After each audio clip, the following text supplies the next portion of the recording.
Muito bem, o assunto do dia é a cobrança do Fundo Rural, onde agora produtores também estão mobilizados, em grupos estão indo a Brasília participar também, fazer essa pressão contra o governo.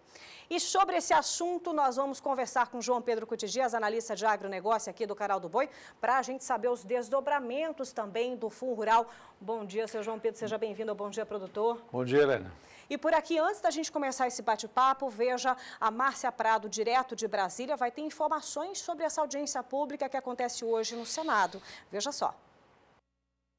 A contribuição e os efeitos dessa cobrança para o agronegócio serão discutidos na audiência pública no Congresso. Senadores e deputados da bancada ruralista querem propor um novo modelo para o Fundo Rural, que seria mais vantajoso e acessível para os produtores. Uma das propostas é dar a opção de escolha entre a cobrança pela folha de pagamento ou a cobrança sobre a renda bruta com a comercialização da produção. O que nós vamos levar ao presidente da República no final de todo esse debate é uma proposta concreta. Tudo até agora são alternativas que estão sendo buscado. Ninguém tem uma solução pronta, ninguém tem esse produto pronto para ser entregue. É necessário compreender que é complexo. A própria Previdência brasileira atual demorou 25 anos para ser implementada, de tanto debate.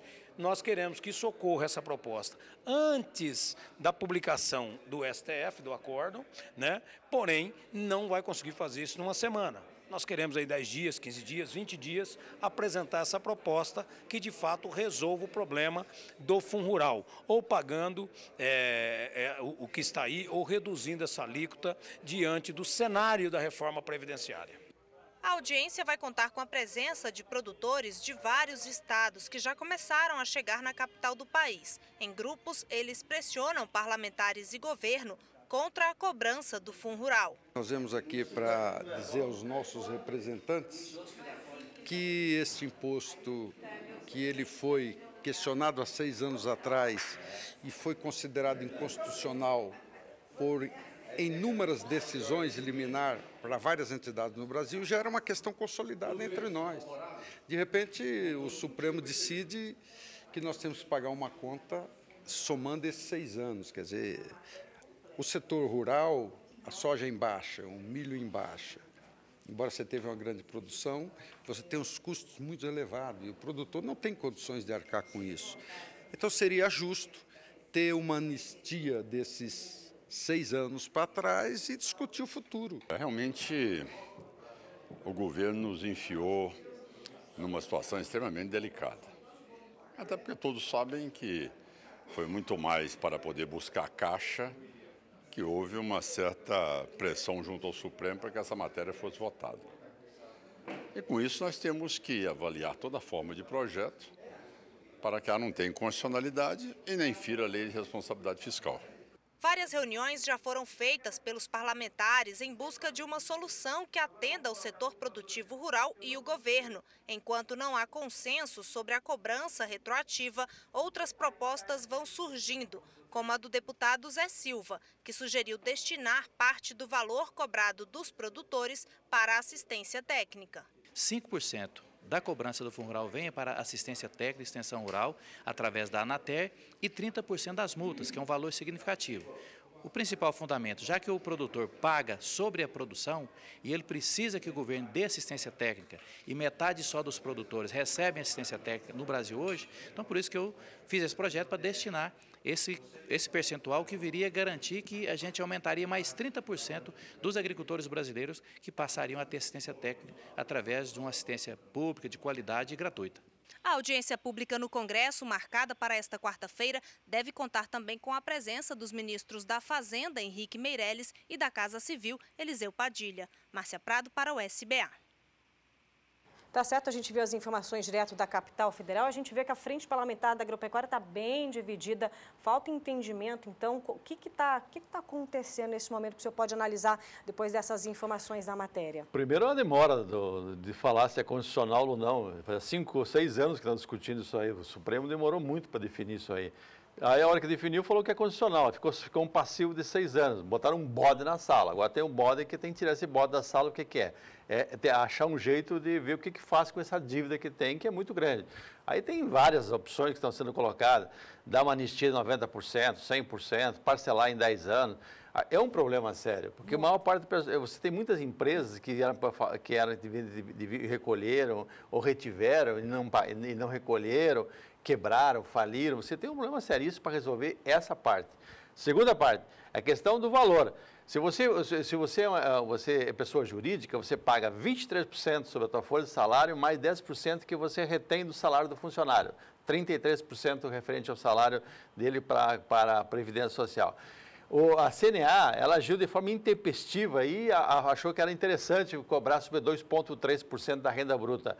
Hoje, ela é altamente questionada. A Farsul do Rio Grande do Sul, a Federação de Agricultura Gaúcha, publicou um trabalho mostrando o seguinte, nas principais culturas geradoras de receita, soja, milho, pecuária de corte, etc., o aumento do 2,3% em relação a recolher pela folha, 23% do empregador e 10% do funcionário, representa 50% a 70% a mais do que isso. É muita coisa. É muita coisa. Você pega uma situação agora com o milho, uma safra chegando de milho de 60 milhões de toneladas, que o produtor se empatar, ele está achando que já está bom. Ou seja, por mais que ele tenha uma boa safra, 100 e poucos sacos por hectare, o valor do milho está tão baixo e o custo foi tão alto que não vai sobrar dinheiro. Então, nesse momento já incidiria o Fundo Rural nas pessoas físicas em 2,3%. Então, essa é a primeira questão. Tem que ver o passivo que tem para trás, o que vão fazer com aquilo ali, que é um problema seríssimo, e daí para frente como vão fazer. Essa questão da opção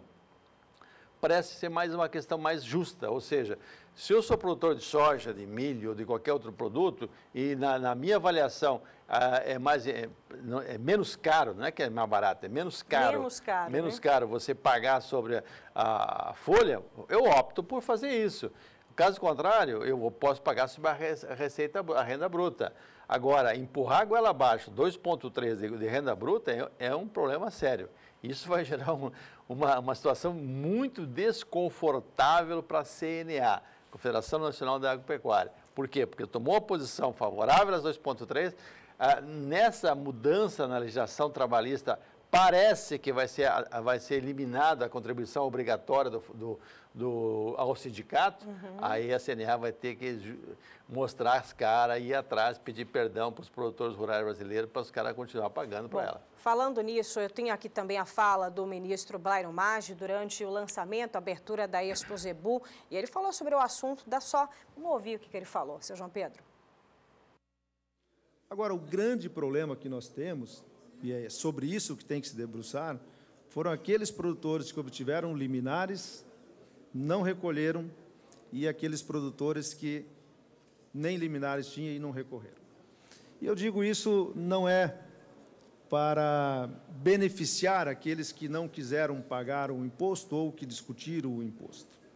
A verdade é que essa situação traz um problema muitíssimo sério para a atividade agrícola. Se nós formos olhar que nos últimos 5 anos pode ser cobrado esse imposto, e alguns discutem que por não ser um imposto, por ser uma contribuição, a Receita e o governo poderia ir além dos 5 anos para buscar essa cobrança, nós podemos fazer algumas contas muito simples para ver a gravidade que é esse assunto.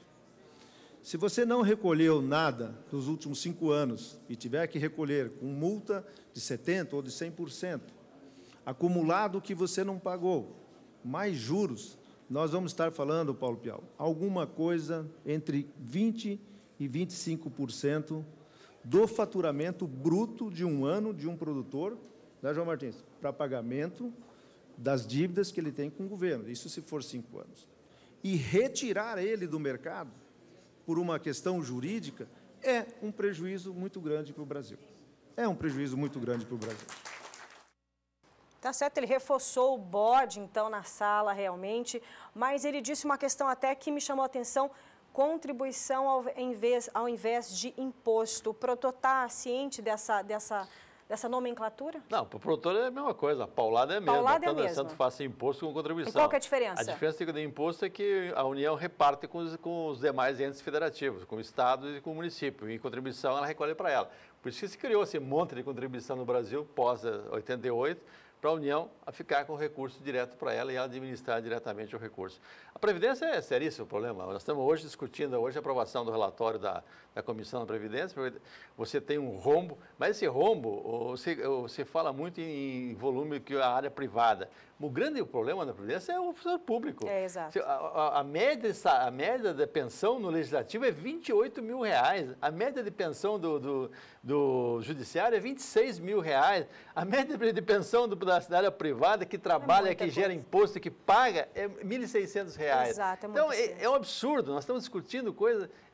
Você pega a grande massa que trabalha, que paga, recebe uma pensão miserável e uma elite que se beneficiou de todas essas vantagens, dos lobbies que fizeram, dos acertos que fizeram, ganha um absurdo. Então, ninguém bota o dedo na ferida e fala, para um pouquinho, como é que vão pagar? E hoje tem gente ganhando na Previdência pensões acima do limite constitucional. Os caras acham um jeito e está ganhando acima do limite constitucional. Esse é o problema. O Brasil tem vários cidadãos, primeira, segunda, terceira e quarta classe, sei lá. Os da primeira e segunda que têm acordo, que fizeram lobby, estão indo muito bem. O povão, o resto, todos nós que trabalhamos, esses nós pagamos a conta. Agora eu vou convidar o senhor para ver também uma fala do presidente da CNA também, que esteve durante a abertura de grandes eventos aqui no Brasil. A gente vai ver o posicionamento da CNA agora. Hoje, como é que está o posicionamento da CNA diante da cobrança do Fundo Rural? Bom, a CNA nunca teve contra o produtor rural, não é?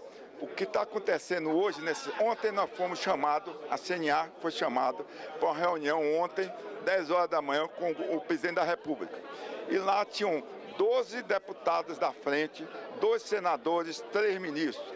E o que nós ouvimos do presidente Temer foi o seguinte: temos de resolver o problema do Fundo Rural. O problema do Fundo Rural, a agropecuária brasileira, que tanto tem ajudado esse país, não é só ajudado só em proporcionar divisa, é emprego, é alimentar a população brasileira, é, acima de tudo, dar equilíbrio social a esse país. Então, há uma determinação do presidente Temer de resolver o mais rápido possível o problema do Fundo Rural. E, imediatamente, isso terminou 11h30 mais ou menos, na parte da tarde, já 2 horas, estava a equipe do Dr. Rachid, da Receita Federal, com representante técnico da CNA, do Senado e também da frente parlamentar ruralista, sentado para buscar uma solução. Essa solução, eu fiz questão de dizer ao presidente Temer: presidente, o produtor rural brasileiro não pode ser penalizado nesse exato momento, até porque, apesar dessa safra ter crescido, nós vamos colher acima de 220 milhões de toneladas, os preços dos produtos agrícolas, principalmente da exportação, não estão muito favoráveis ao produtor rural.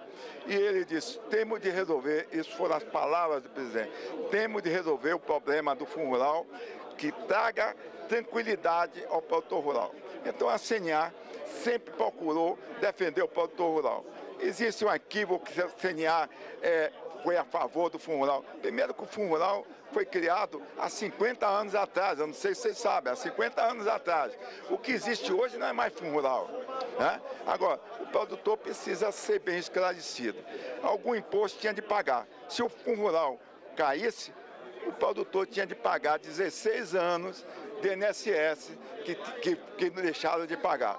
Então, o que nós estamos querendo agora é dar solução ao problema do Fundo Rural. E a CNA está empenhada agora, hoje mesmo, em Brasília, nossa equipe, na Receita Federal, buscando uma alternativa que seja uma alternativa viável. Não é alternativa para, mais uma vez, pegar o produtor, descapitalizar o produtor, ou fazer com que o produtor pague aquilo que ele não tem competência para fazer. Então é essa a situação do Fundo Rural. Dentre as alternativas viáveis, uma delas seria a extinção da cobrança? Eu não sei se é extinção, mas a alternativa do sujeito escolher entre a folha ou entre o Fundo Rural. Porque, na verdade, o café, na verdade, a fruticultura, na verdade, café, fruticultura e todas aquelas atividades que exigem grande quantidade de mão de obra, a opção melhor é a opção por fundo rural, pelo antigo fundo rural. E aqueles que têm como soja, milho, você entendeu? A opção é pela folha.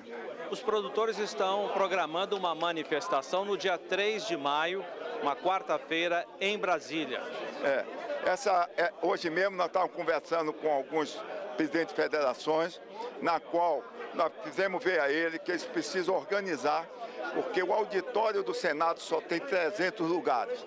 Então eles precisam mandar esses nomes para a gente conseguir lugar para que eles tenham acesso ao plenário do Senado. E até nós montarmos estrutura de receber esse pessoal, de ter van para levar para o Senado e criar condições mínimas, porque não é possível, chega o cara lá desinformado e acha que todo mundo tem de estar no auditório do Senado. A CNA está dando sustentação, apoio aos produtores que farão a sua manifestação? No primeiro momento, a CNA disse que daria todo o apoio. Tanto é verdade que hoje, com todos os presidentes de federações aqui presentes, nós mandamos que eles automaticamente buscassem quem são os presidentes de sindicato para poder a gente ter o nome, para poder pedir acesso ao plenário do Senado.